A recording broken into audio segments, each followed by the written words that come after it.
Hello everyone, আমি কামরুল।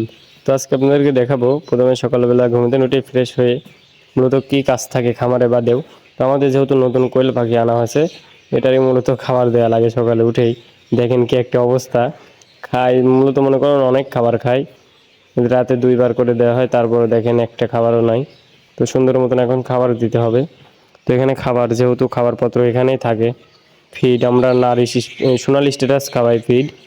তো এখানে মূলত সুন্দর মতন 2টা ডিম পারছে, মোটামুটি সবটি ডিম পারতো, কারণ আমরা হচ্ছে গা অন্য খাবার দিছিলাম, তো এই জন্য ডিম আমরা এখনও পাই নাই নিয়মিত। তো এখন সুন্দর মতন আগে খাবার দিতে হবে। দেখেন আমাদের ভিতরের পাখির কি অবস্থা, যেহেতু সকাল ভোরে এখনও ভিতরে আদার আদার ভাব রয়েছেই। তো এখানে এই পাখিটার গলা একটু কাটা সমস্যা, সেই জন্য মূলত এই জায়গায় একটা পাখি থোয়া হয়েছে। তো এখানে সুন্দর মতন গ্লাসটা মাপার গ্লাসটা, ওটা মূলত সুন্দর মতন গ্লাসটা নিয়ে মেপে